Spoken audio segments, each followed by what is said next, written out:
we live? Now I'm trying to. Okay, I'm good. I think I'm good. Okay, okay. I'm good too. Okay. I can see you. So,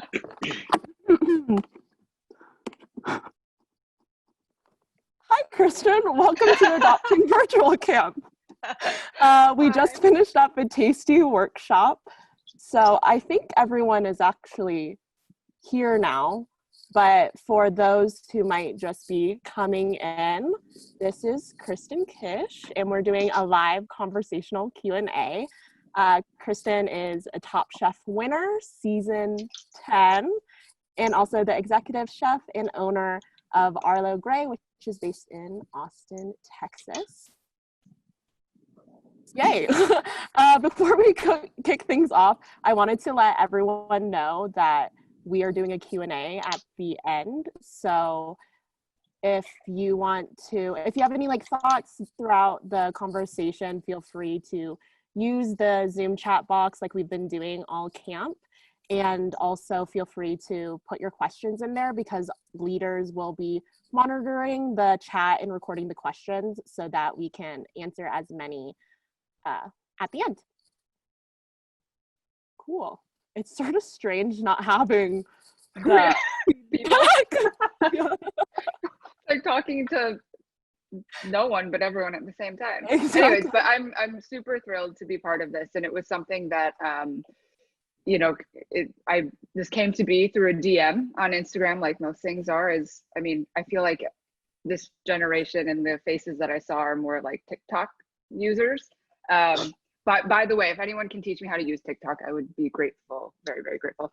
But this whole thing came to be because I, growing up, never had a camp like this. I went to summer camp. I was around kids that did look like me, but it was never so specific to say it was a camp that was full of people that were adopted and that looked like me. And so it was such a new idea as an adult for me to come across, which has been really wonderful to learn about and see that there are so many different variations and chapters of organizations that are doing stuff like this. So you guys are all super lucky to have this and be a part of it, and know that it's something that I envy, that I wish I had when I was growing up too. Yeah. Definitely. And on the note of TikTok, we did actually have a TikTok battle earlier in the camp. Yep, we did. But those videos, we can go ahead and share them with you, and you can learn some of the moves that the campers did. Perfect, because I have the app. I got the app. I put it on my phone. I signed up. I made a password. I forgot the password, and then you have to go in and find the password again. So I log in, and anytime I log in, it's like sensory overload. All these videos are coming up with people that I don't necessarily know who they are. And then it's like, create one of your own. And then you click the button and all of a sudden you're staring at yourself, looking at the camera, and you're like, oh my God. And you are in constant fear of pushing the wrong button that will then broadcast something of you just staring 100%. At the phone. Yeah, that's an 100%. Old person problem. So you guys don't need to really worry about it yet. No, I started this job in the fall, and I moved from Washington, D.C. Because I've been with the organization since 2016. But since I work more so with youth and just a variety of ages, it's what really prompted me to get TikTok. And it's really addicting. I've never had an algorithm understand me so deeply, honestly. So I sort of wish I didn't really know how it worked, because it would probably be a lot, or I wouldn't spend as much time on TikTok as I do. Totally get it. Maybe so I'll hold off a little bit before I dive headfirst into it. Yeah. Just know that it might consume your life. Got it. Okay. Noted. But again, thank you so much for being here and having this conversation with us. I've caught a few of your talks on Instagram, and I know you're super, super busy. So I'm really grateful that you were able to take the time and be here with us today. Of course. But I'm excited since you're an adoptee, and I also grew up in the Midwest. I'm from Omaha, Nebraska.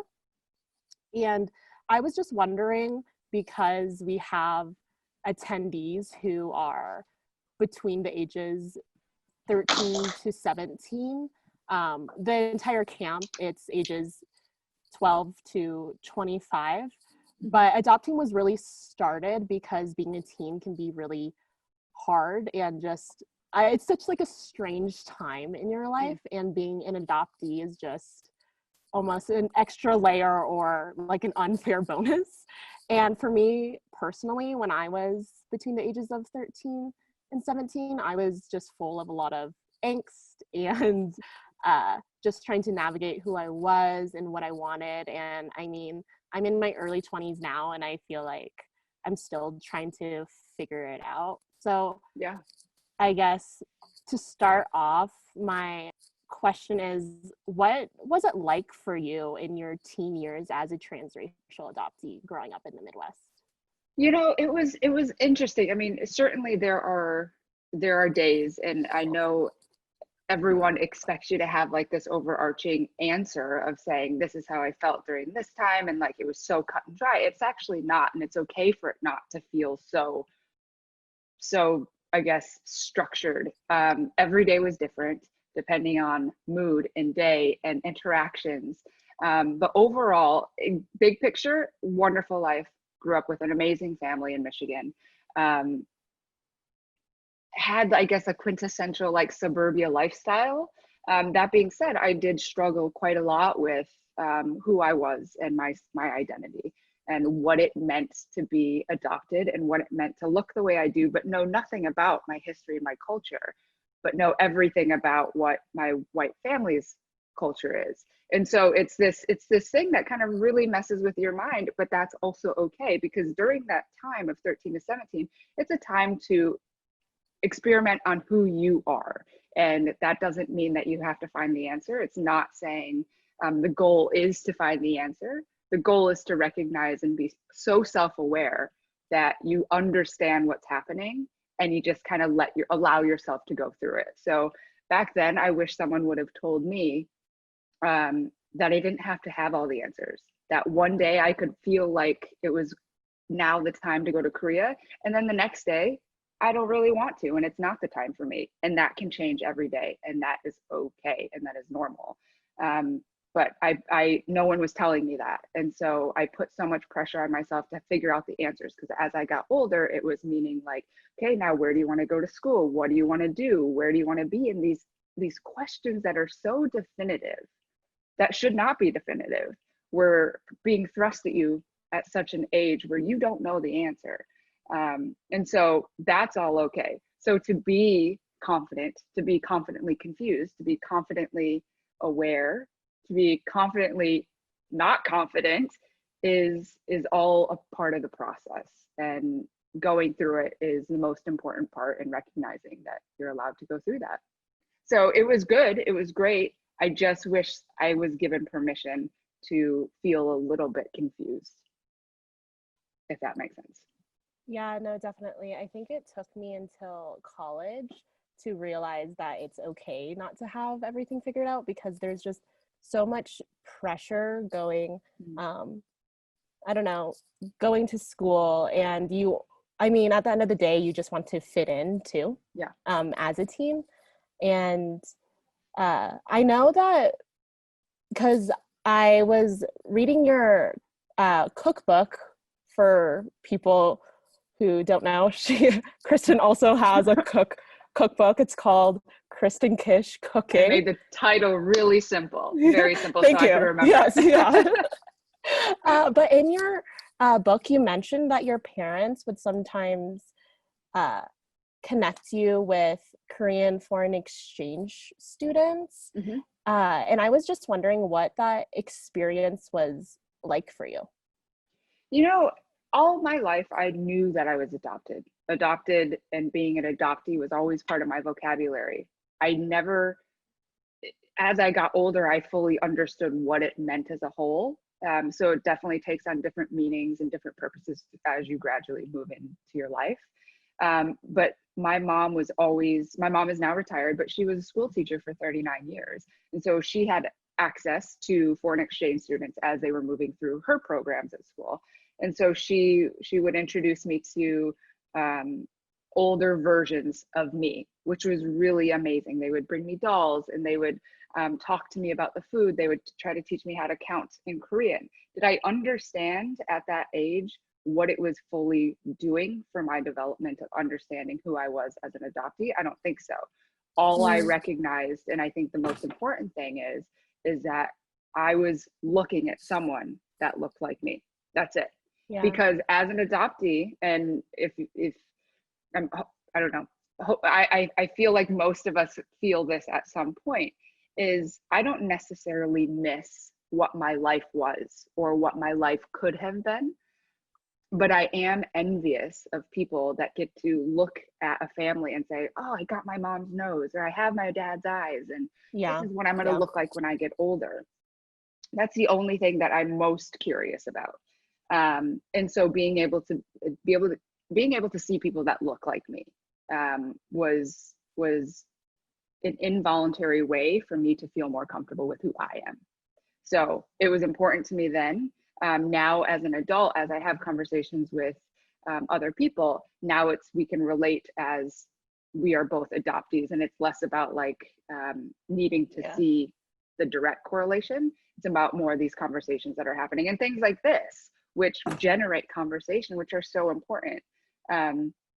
Because we all have a different experience, but we are all linked because we all have this same family dynamic almost of saying, I was born one way, I now live somewhere else, I look different than my parents, and what does that actually mean, and what does it feel like? So I mean, we are uniquely special in that way, and we have an opportunity to really make it feel less scary for other people. Yeah, definitely. And I guess going off of like how you said, we have all of these really different identities. How do you navigate when people sort of learn that you're adopted? I have this like very distinct memory in college when it sort of felt like I was coming out, being an adoptee. It was in a freshman year college class, and I didn't even realize that it was such an integral part of who I guess I was and how I navigated the world. But sort of like navigating those conversations of expectations of what you should know, and also like just giving yourself grace and being okay with not feeling obligated to know everything about a birth culture because it wasn't the culture you necessarily grew up in. You know, I think I was always surrounded by friends and family and school systems that carry a diverse group of people. In my class, I had friends that were also adopted. I had Korean American whose family, doesn't speak a lick of English. So I was familiar with all the different nuances of what makes us all different and what makes us all special. That being said, it wasn't until I was old enough to recognize and understand and pay attention to what other people were looking at that I realized that I was different. And so it would be, to this day, it drives me crazy. It drives me absolutely nuts when someone says or uses the word adoptee or adoptive in such a negative way, or to describe you in a lesser way, right? So when someone says, oh, you're adopted mom. No, she's my mom. Yeah. Like, we got to get this straight. And that there is that line. I was like, she is the one who brought me up. She's the only person I know as my mother. And clearly I'm adopted. Like, why do we have to be redundant and say, your adoptive mother, your adoptive father? I don't personally think that is a nice way to describe someone. That being said, it is a way to make someone else feel comfortable. But the thing that I've learned the most as I've grown into being an adult is that we are not responsible for making someone else feel comfortable, period. So we are who we are, and we have our boundaries, and we tell our story. And at the end of the day, my language and my story shouldn't change just to make someone else feel more comfortable with who I am.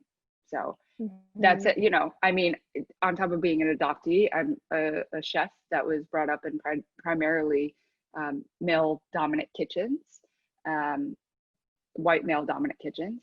I am openly gay. I struggled with my sexuality growing up and understanding my identity on top of being adopted, on top of having sexual identity. Right. And it's just, I had to stop trying to make everyone feel comfortable and get comfortable with myself, because that's the only way that I'm going to be able to move forward and feel calm within my own body. Mm-hmm.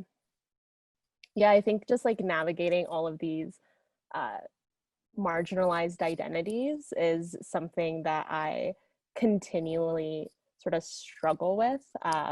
And also just like, I don't know if you've had this experience, but going from the Midwest and because I've sort of moved all over the place, moving to the East Coast, I feel like there's such a difference in understanding ethnic identity and just the questions that people ask you because they are multicultural places. And I was just wondering what your experience has been like. You know, I think growing up in Michigan, I was there from all the way up until I was 18. And then I moved to Chicago where I went to college.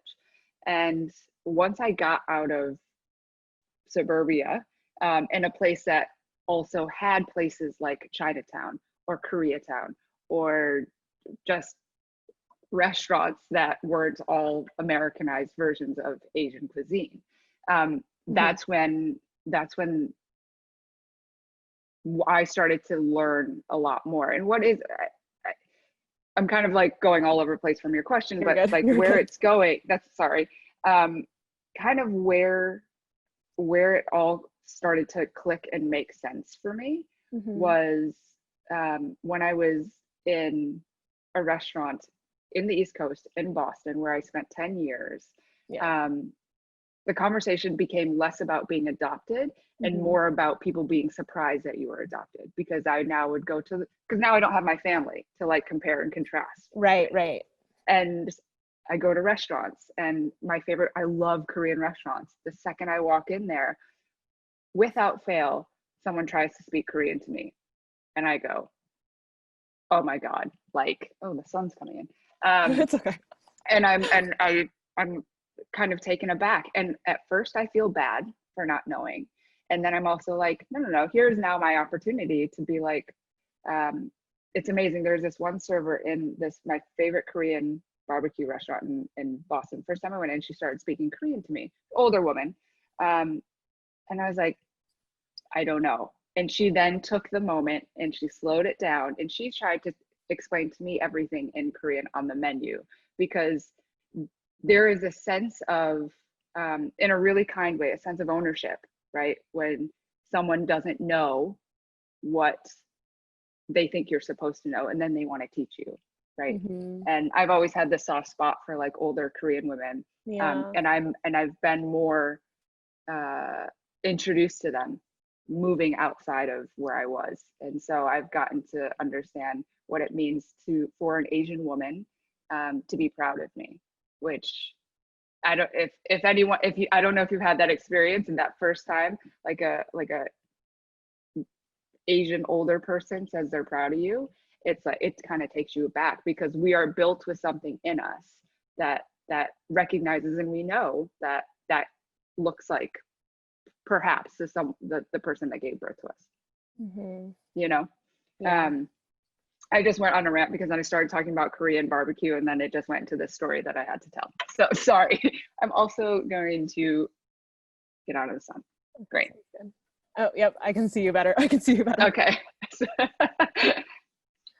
No, I always like really appreciate when people who are older, or even just like my age, who are Chinese or just really any Asian identity, are just really patient with me, because it makes me feel more comfortable asking questions that I feel like I need to already know.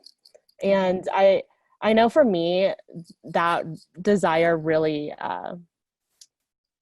or my first experience was in college with international students on my floor. And it really actually like drove me to want to explore my roots and what China was to me after having all these preconceived notions. And I know this is like a super loaded question, but do you have a desire to visit Korea? And has it like changed for you since your teenage years, like meeting the Korean foreign exchange students? Did that shape your motivation to like learn more about Korea, I guess? So I will say, like, when I turned 16, I was given, you get your records.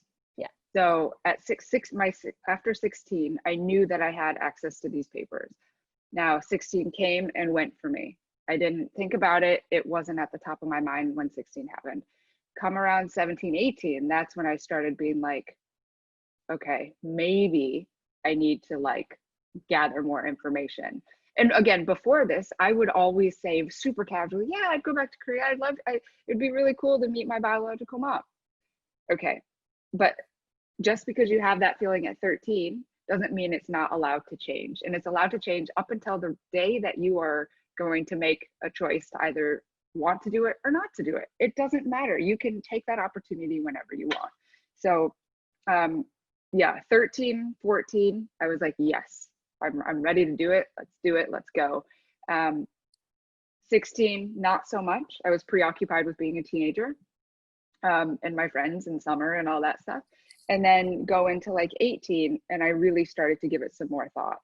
And I was like, okay, I feel like at 18, I was saying and wanting to feel what I thought I was supposed to feel, which was you should feel like you want to go. You should feel like you need to go search it out.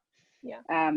It never happened. And then all of a sudden life takes over. And then I'm in my 20s and I'm working and I don't have time for time off and vacations and to take a trip that I would like it to be like 3 months. I need it to be all encompassing.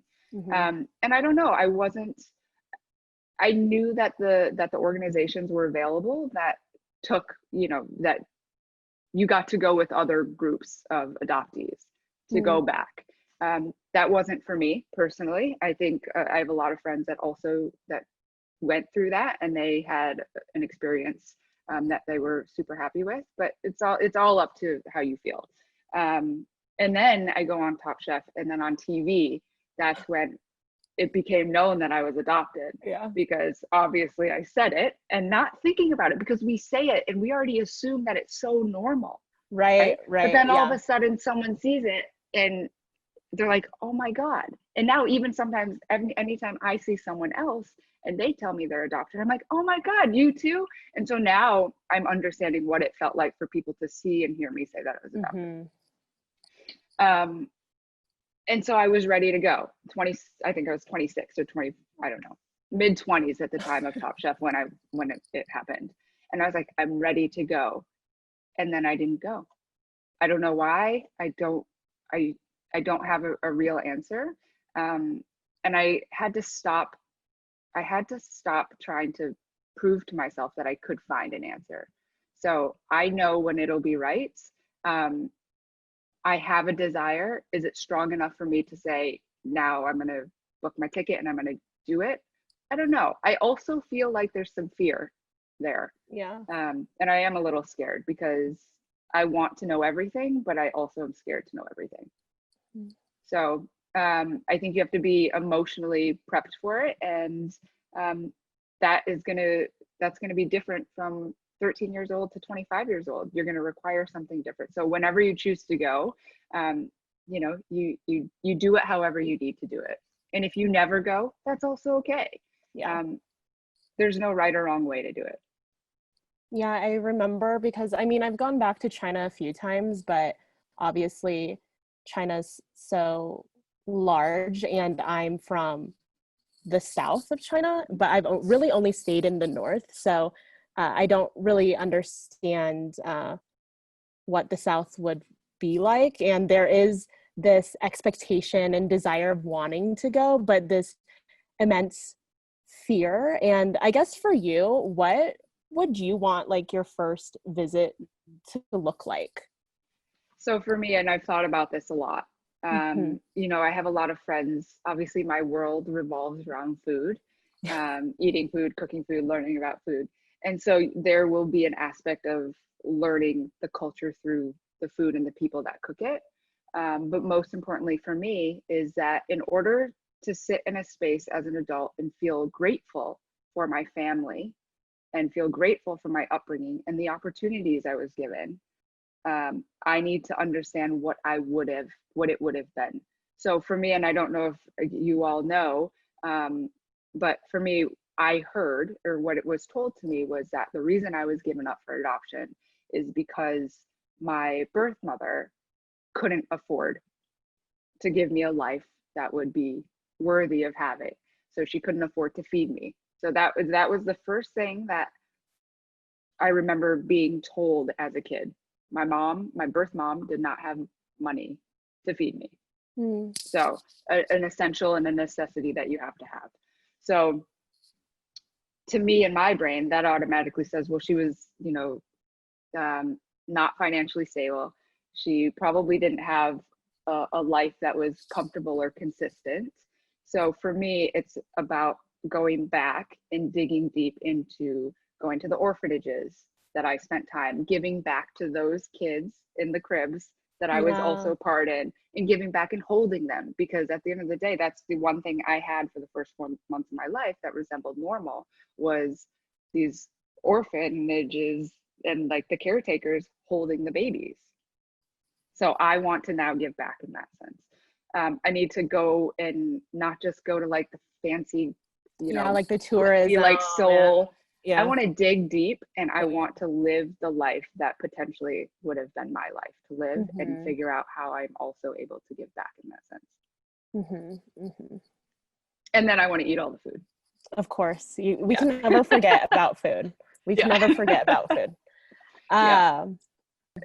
Go ahead. Where I'm kind of interested in, you know, once you open it up, is that I'm always curious to know, because between the ages 13 and 17, like what you all feel right now as the things that make you feel the most you, and the things that make you feel sometimes confused. Like I'm also learning a lot about who I was as a kid through now asking kids that same question, because then I also think it helps me to answer questions better when I'm asked about, like, well, what did it feel like?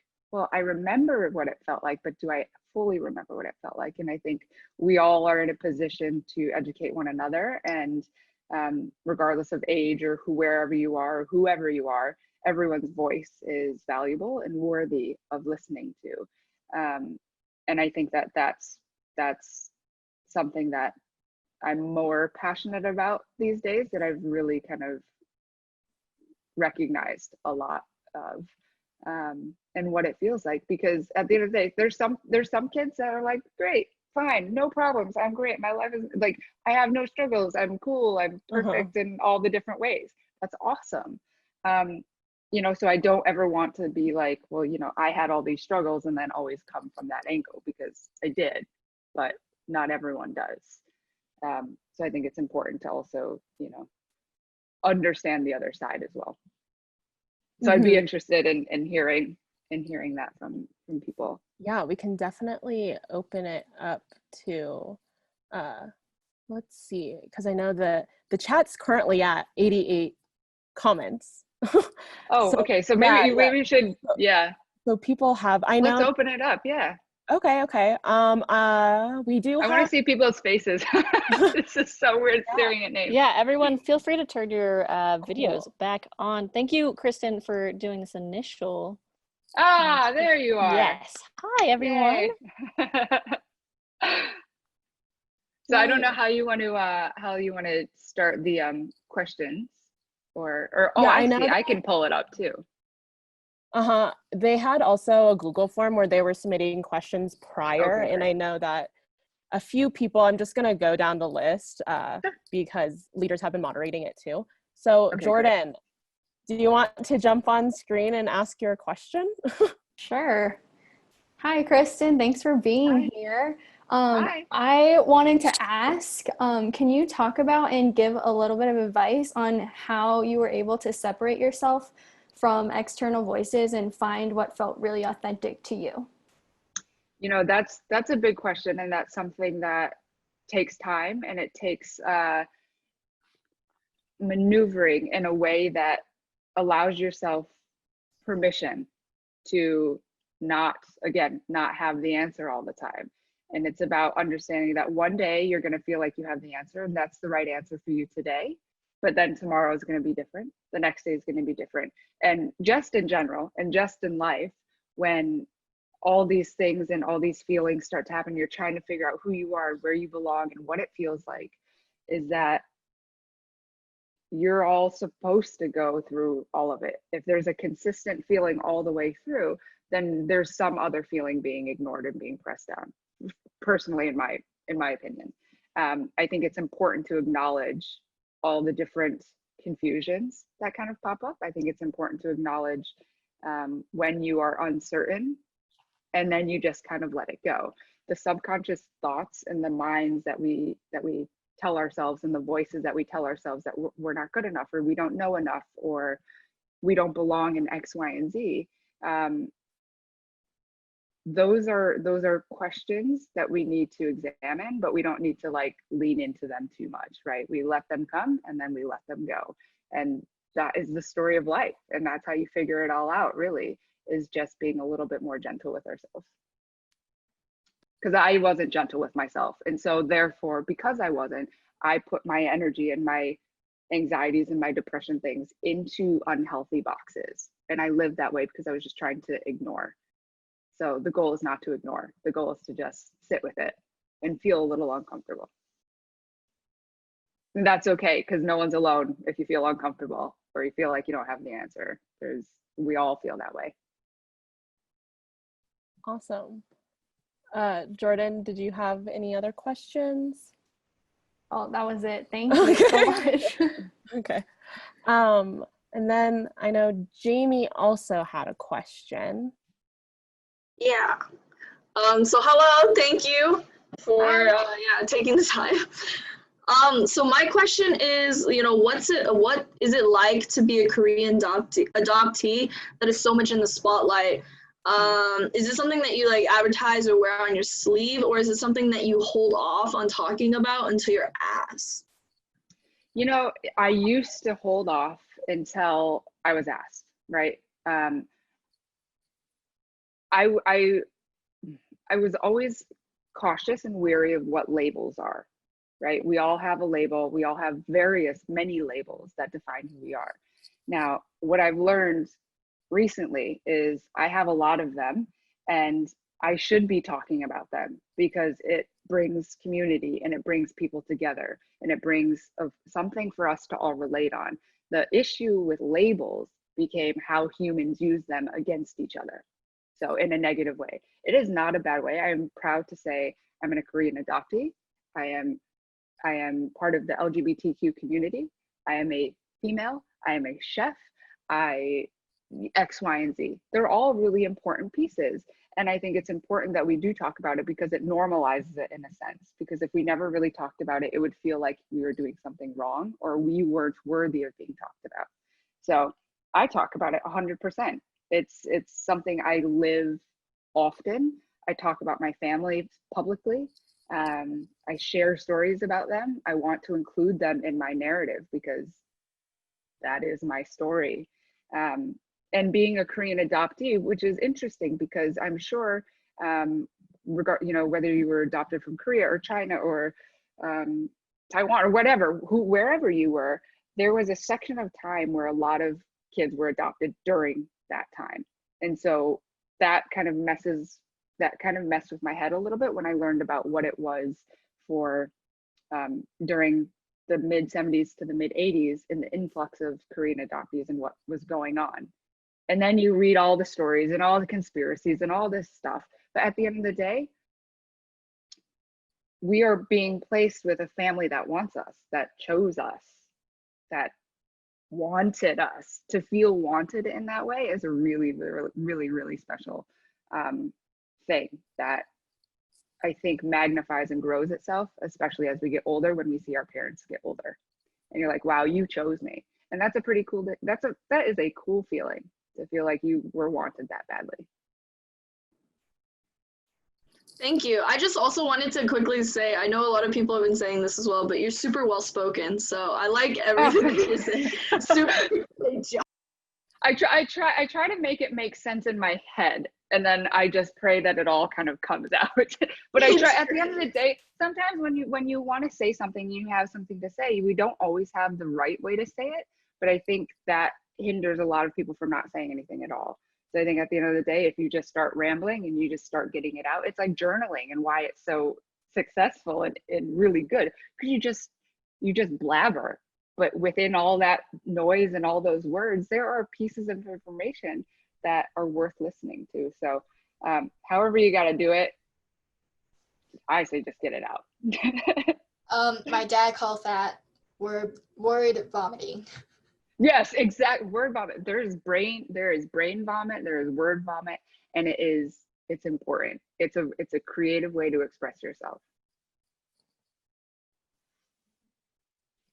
Okay, we have a lot of questions coming in right Maybe now. I should like condense my answers to smaller so we can get through more. Oh, no. I think we all really, really love the perspective that you're sharing, and it's really just insightful.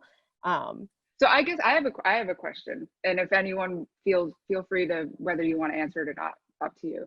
But being in the ages that you all are, what is something that you're not, I don't, confused is a bad word, but like where you question, like what's an avenue as an adoptee at this age that kind of makes you think a little bit and asks yourself questions about?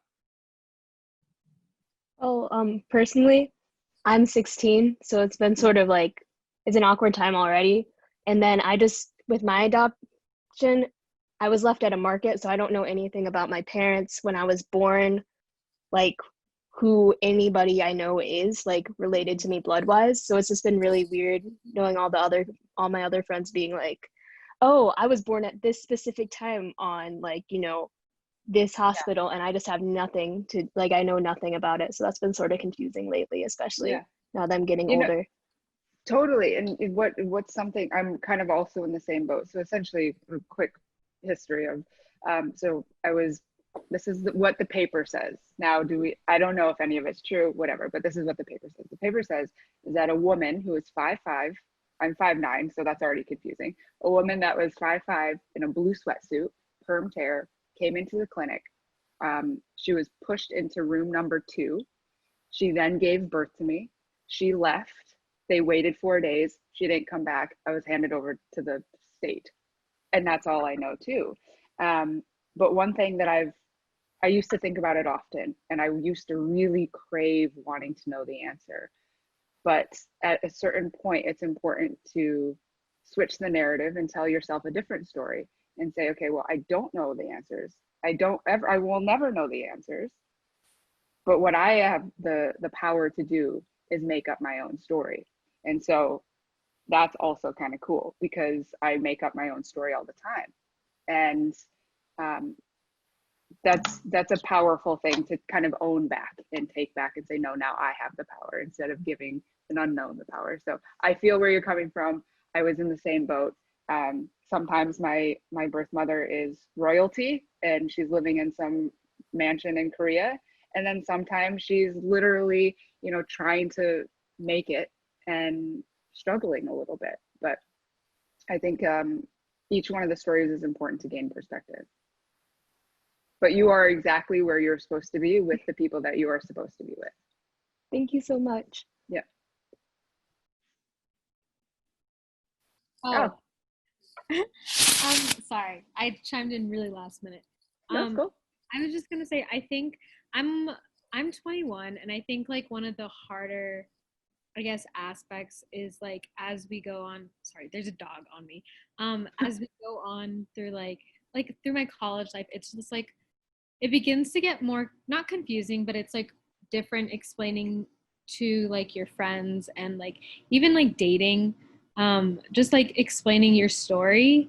Because when I was younger, it was a lot easier to just be like, oh, like I'm adopted, and kids were like, oh yeah, cool, and they're like, want to play kickball. But now it's like, oh, like where are you from? Do you know your biological parents? Like, do you know this? Do you know that? And it's not like it's uncomfortable for me personally, but then it's just like you take a lot more time to think about it, and you're like, that is something I guess I do wonder, like very deep down, not like surface level, I guess. I guess as I've gotten older, it's changed a lot as to like how easy. Because now we have all these further life experiences and all these different interactions with people that we didn't have when we were 8 years old or 7 years old. Oh my God, I love the dog.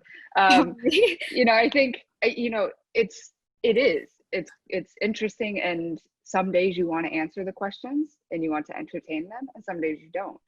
And again, going back to, it is not our job to make someone else feel comfortable. And I feel like so long as someone is truly interested in you and kind of tapped into you, there's a fine line between curiosity and like being intrusive, and like being, you can sense it from a person. I choose to give my time and my explanation to people that I feel are worthy of it. And if you are not, then you don't get it. Excuse me, I know I'm chiming in too, but I think that people have,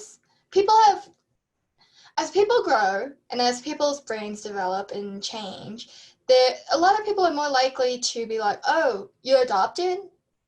Do you know your family? Do you know like all your history? They ask more deep questions, and then little kids, they don't judge. They're just like, oh, cool. Let's go on. Let's keep playing. Come on, let's go. But then when you get older, people start asking deeper questions like why and how, and all those deeper questions that most people cannot answer.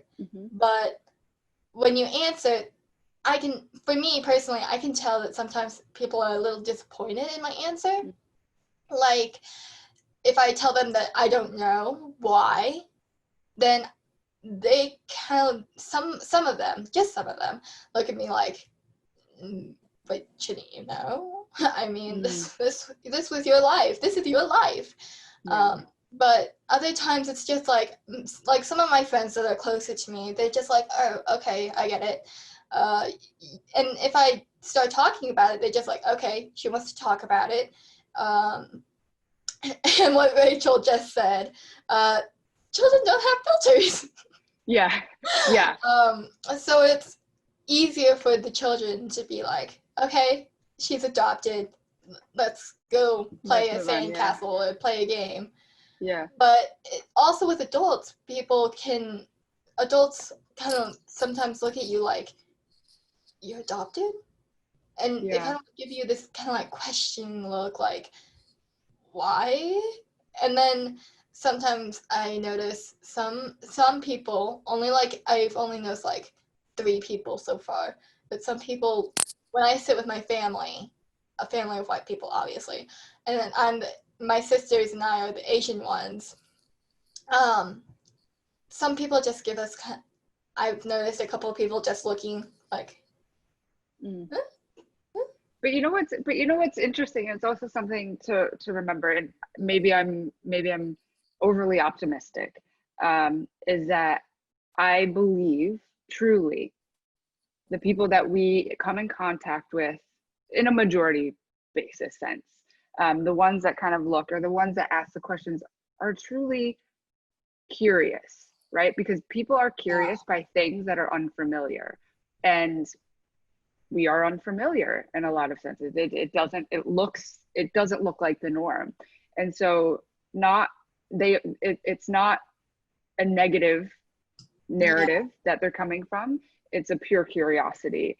And listen, I've always said, growing up in general, as an adult and as a kid, you have to be curious about things, because that's how you get to learn, and that's how you are introduced to new things.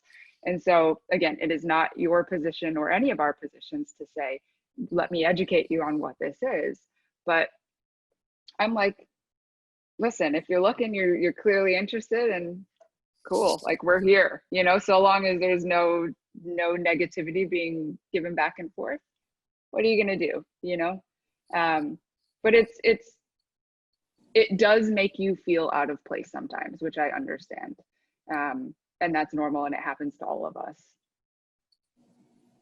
I think we have a few other questions that people typed in and wanted to ask. Bethany, did you want to ask your question? Sure, I'd love to. This is such an honor. So I know that you mentioned earlier in that about pressure, societal pressure. So I didn't know, like, how do you counter societal pressure? And like, are there any like self-care practices that you use that have helped? Yes. So this is a new thing for me, because I used to, for a lot of my years, give in to them, again, in unhealthy ways, and just try to ignore. But what I've learned is that everything is a story and a narrative in our head that dictates how we move through life. So if we say, oh, well, we were adopted because no one wanted us, because we are unworthy, because of this and this, we're like walking through life with that narrative, which never will make us feel great, right? As an adult now, it's about, and I think now is the best time, is that being different is our that's like our superpower, right? No one wants to fit in. No one wants to look, for lack of a better term, vanilla, right? We are not. And we have something different that a lot of people don't have. Now, that being said, understanding that doesn't always make you feel that way. And it's about every single day, the consistency of reminding yourself of how worthy you are and all the good things. Because I think we're all really scared to say, like, look in the mirror or say to ourselves before we go to sleep all the things we love about ourselves. And I think that's really important, because it takes 2 seconds. You can say 3 things, same thing over and over and over and over. I am great at this. I love my this. And I am best when I am this.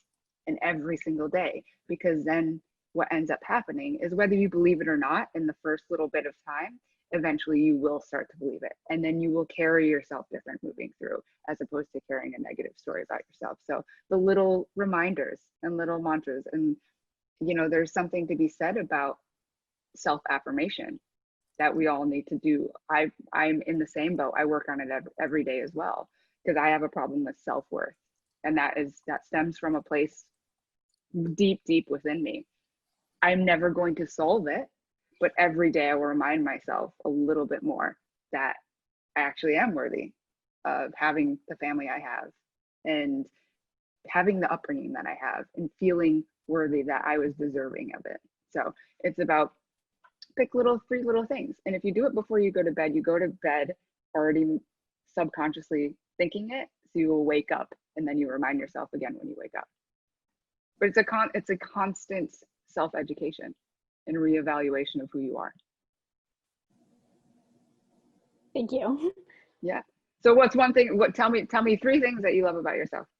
Oh my goodness. Oh, It feels weird, I know, but it's important. Yeah.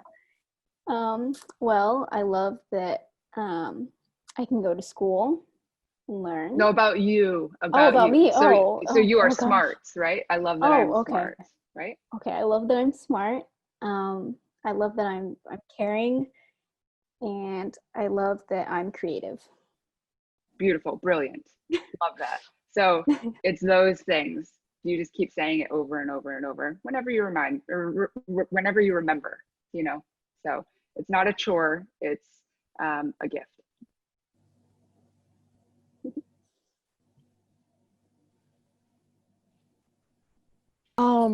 And I know, Julia, you had a question? I did. I wanted to thank you, Kristen, for being here. This is really special. But I was wondering if you've ever felt some sort of disconnect between you and Korean people, because I know when I have gone back to China, or when I'm talking to international students, for me personally, I feel some sort of like cultural disconnect. It's really hard to explain, but I was wondering if you ever felt that and how you deal with it. 100%, all the time.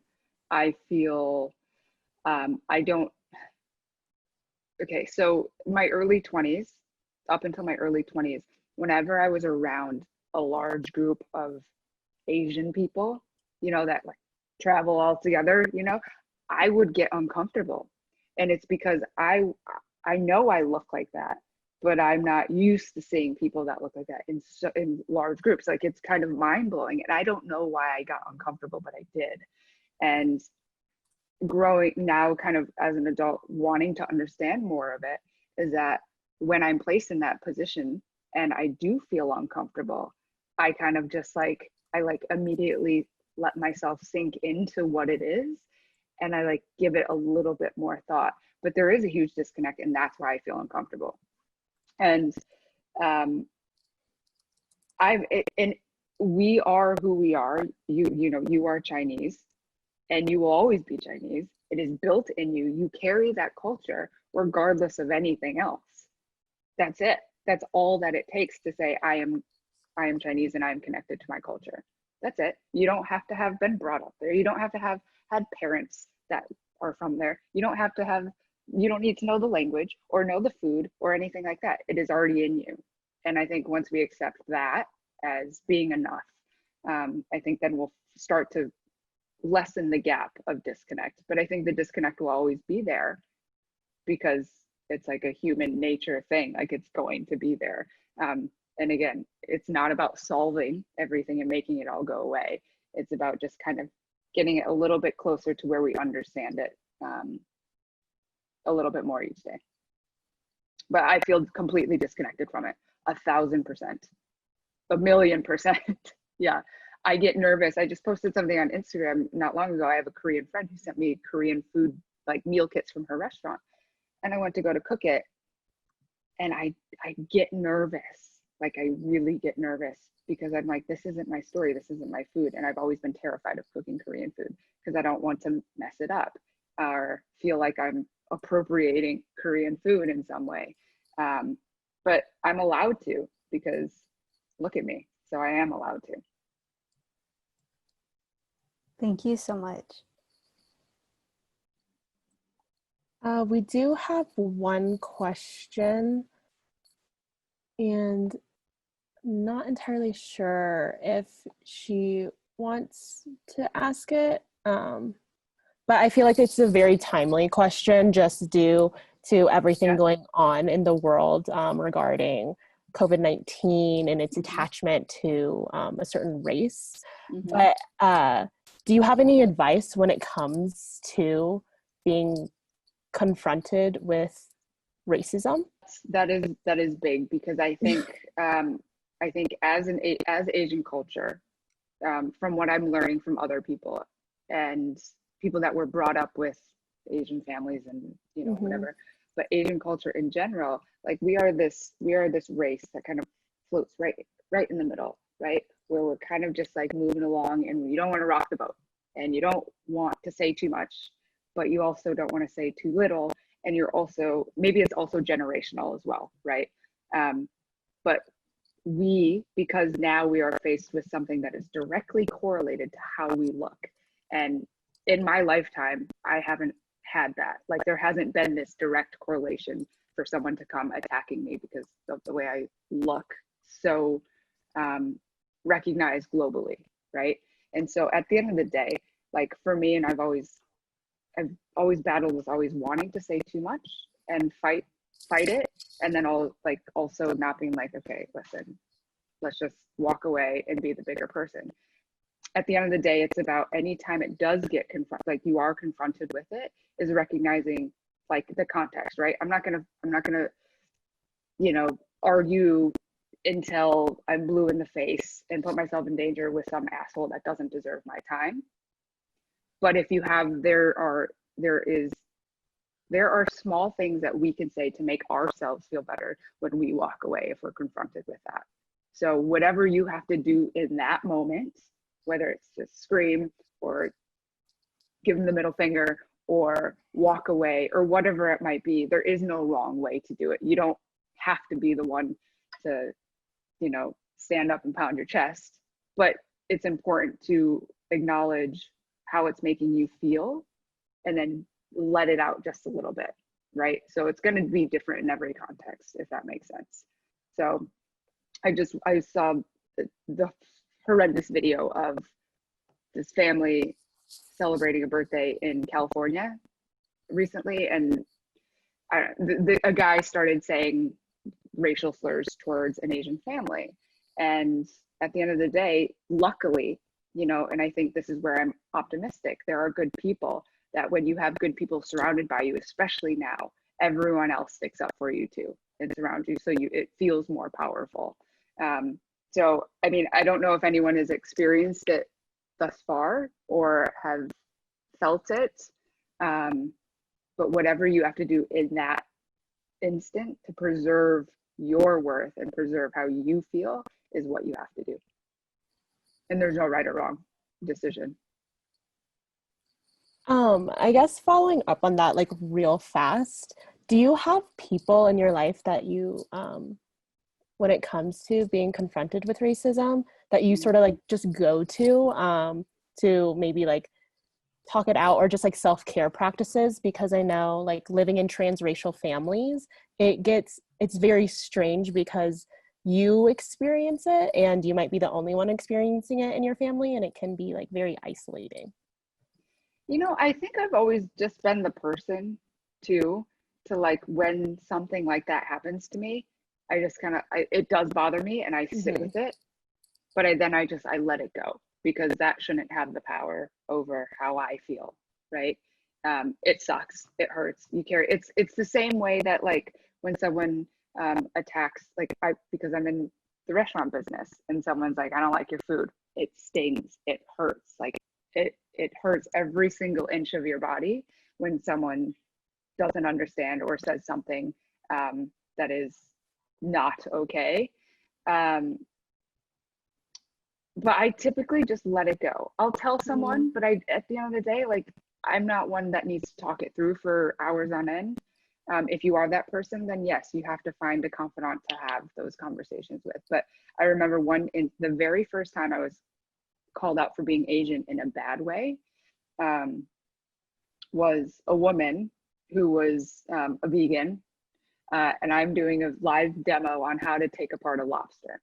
And so she says, I'm a stupid Asian, bleep, bleep, bleep, bleep, bleep. And so she threw Asian in there, and I was like, hold on. But then I was like, I got so angry, but then I also recognized, like, she had no, like, her throwing Asian in there had no value. She was literally just trying to aim hurt and like whatever. It didn't matter, because it held no value on who I am as a chef, or how I interact with people. It literally is just something that I mean, I look like it, and so she wanted to be me. At the end of the day, those people don't care. Like, they don't matter, and they don't care, nor do they deserve any kind of power. So I let it slide right off. There is 4 minutes left, and I see that people are also writing in the chat of ways that they sort of cope. So like they're playing music, diary, just like crafting. So obviously there's so many different ways to sort of cope. Everyone's going to have to figure out what makes them feel safe again and what makes them feel okay again. And that's what you have to do. I'm trying to read the questions too. Yeah, there's a person who asked a question because I think even though Korea and China, they're so close to each other in physical distance, just like the history of adoption is so different, you know, and a lot of people I think don't really know that, especially those outside of the adoption world. And her question, the person's question was, does it make you feel better about being adopted because you know why your birth, or from the documents, why your birth mother wasn't able to keep you? So why I was put up for adoption was that wasn't in the paper. Why was that answer was given to me because my mom told me that, so I had something to hold on to. And that was the most realistic thing that I could comprehend as a kid. Oh, well, if they can't feed you, like, you should be with a family that can feed you. That made sense. And so I think as I started asking more questions, she had to give me an answer, because if she didn't at that age, I would have felt completely lost. Now to this day, again, that's kind of what I go to. I think, quite frankly, I don't know. I don't know if I feel like it's true. But I also just recently learned I'm 10% Japanese. So maybe like my birth mother had an affair and she wasn't supposed to have me, and like, ooh, scandalous. So that's also now part of my story too. So, I mean, there's so many, but that reason came because my mom needed to give me something to latch onto to make me feel like I had an answer. Because I think there are some answers that we need. We need something to hold on to, and whatever it is, to make us feel slightly more grounded and sure of ourselves and okay with the position we're in. Yeah, but growing, like, also coming to find out as an adult that the agency that that Korea used allegedly had some bad things about them, saying they were taking kids away and they were taking people from their families and all this stuff to make money and all this stuff. Also very confusing too. But again, these things just kind of come in and then they come out, and then some days I add them into my story and some days I don't. Yeah, I really appreciate you just sort of giving the advice of just like letting things go, because there are so many uncertainties in our life, and sometimes it can feel really, really heavy. Yeah, and I think if we continuously carry the questions that so many other people think that we should have, then we're carrying everyone else's crap. You know what I mean? We already have our own stuff to worry about, so let's worry about our own business.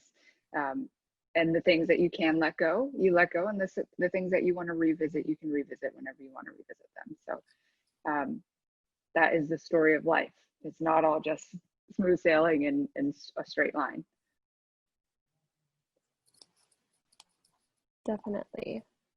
I think, is there any last questions that anyone would like to ask? Allie, I think Matt has a question. Yeah, Matt, go for it. Hey, Kristen, it's Matt. I was the one who taught the class before your talk. I'm actually a lot more nervous talking to you right now than I am for actually teaching the class. Yeah, so I'm a chef in Philadelphia. I'm also queer identifying. So first I wanted to thank you for giving a voice to queer adoptees and also queer chefs in the industry. I guess my question to you is not really a question, I guess, but so I was kind of screwed over in Philly for my job. So I kind of took this as an opportunity because of quarantine to kind of like figure out what my next step is. I really want to do a nonprofit organization that kind of revolves around kids and young adults between the ages of 13 and 25 and kind of like teach them how to cook, give them the opportunities. This is specifically for orphan children, homeless children, children of color, pretty much anyone that's along the lines of underrepresented communities. So I guess my question to you is, do you have any advice and would you be able to discuss that on Instagram?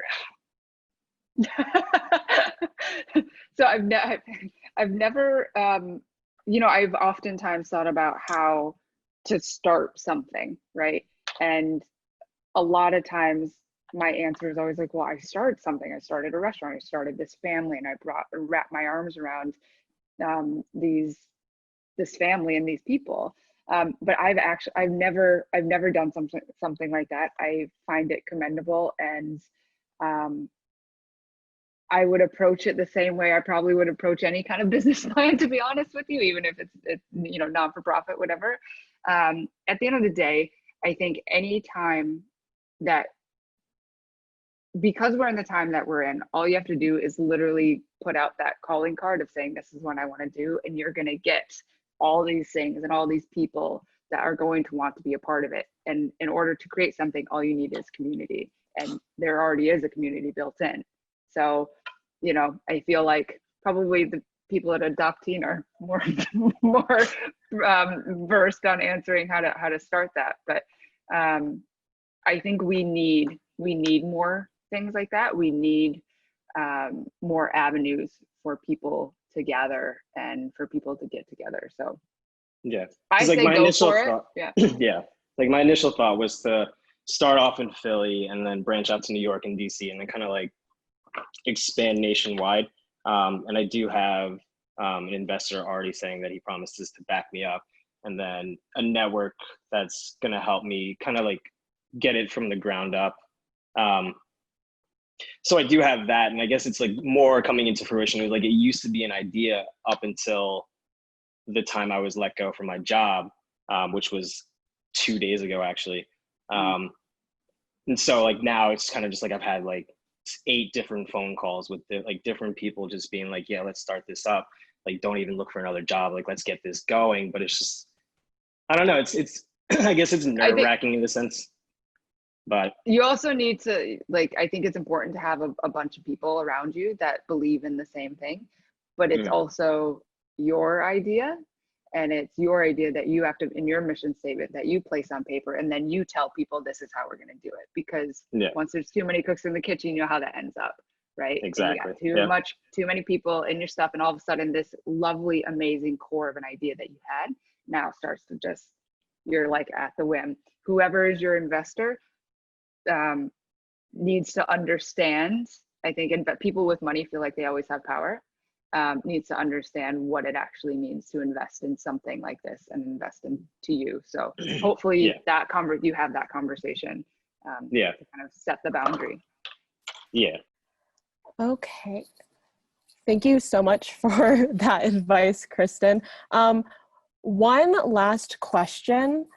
How do you, just being a part of so many different communities, identities, I mean, you're a chef, entrepreneur, a woman of color, queer, an adoptee, just so many layers. How do you sort of balance and navigate all of these intersecting identities, especially when it comes to being Asian and also very growing up in the Midwest? And you know, I did not navigate it well growing up because I was confused and I put too much pressure on myself to like know everything and be the perfect person and all this stuff. But once I realized, and I say it's how I close a paragraph of my book, and it's my life is just a beautiful mess of all the different circumstances and happenstances and things that just went in and out and that kind of flowed within. It's all the good, the bad, the ugly, and in between. And so I am all those things. I know I am all those things. I recognize them. I give them credit, but I don't, I guess I don't give it too much thought, because at the end of the day, I'm just me. So what the world sees, they will see. What that looks like, you can clearly see I am all those things. I always claim that my friends were idiots for not knowing I was gay. I was just like, look at me. But like, me being me is all that you need to do. And you being you is all that you need to do in order to show up for the world and show up for yourself.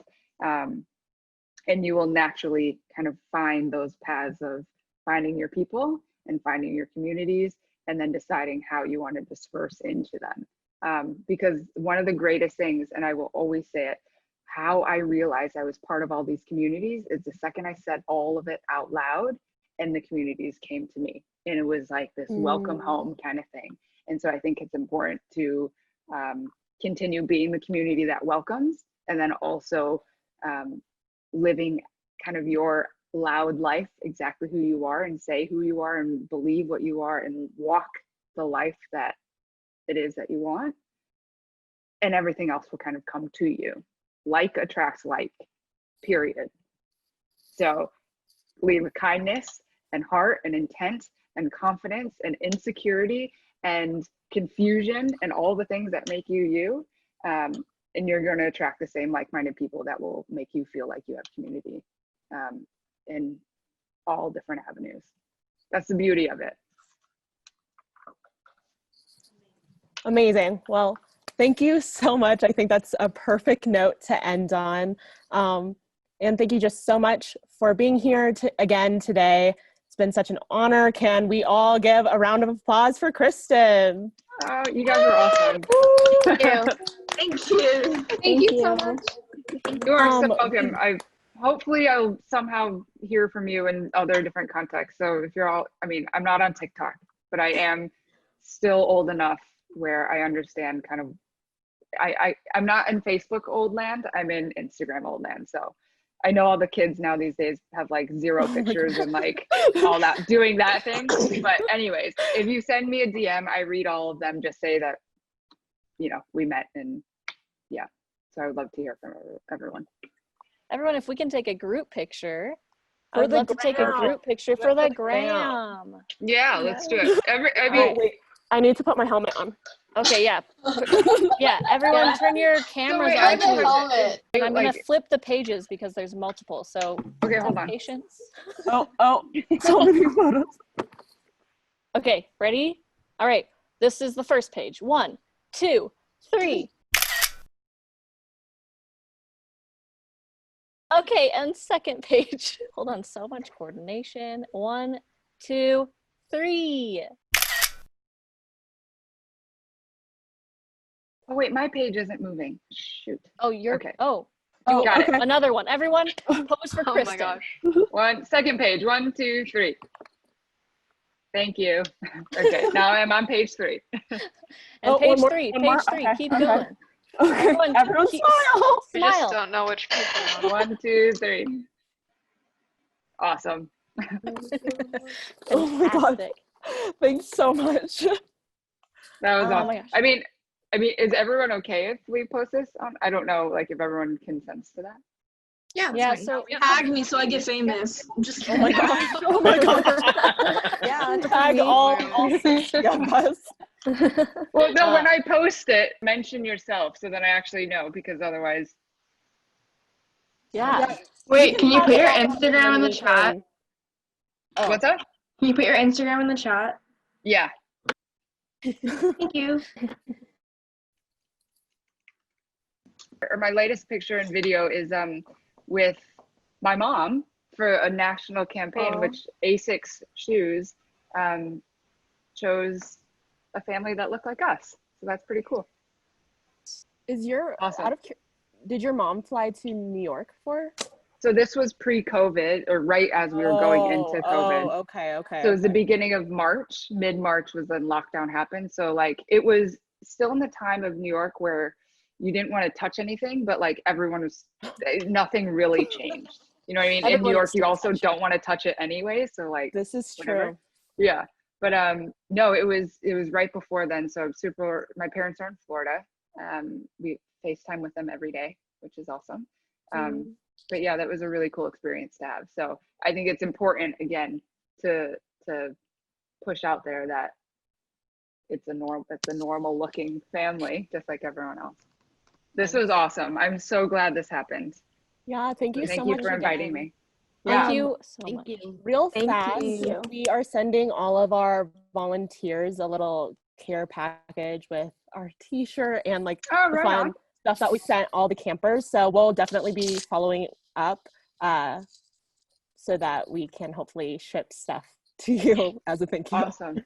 Awesome. Well, everyone hang in there. I know this is such a weird time, and especially with like school and the age that you guys are, like it's an interesting time to navigate, but it's a really important place to be. And I truly believe that we're all supposed to be in this position so we can notice where we need to change and where things need to shift, and how we can give back to ourselves. So take care of yourselves and your family, and hopefully I'll cross paths with you all again one day.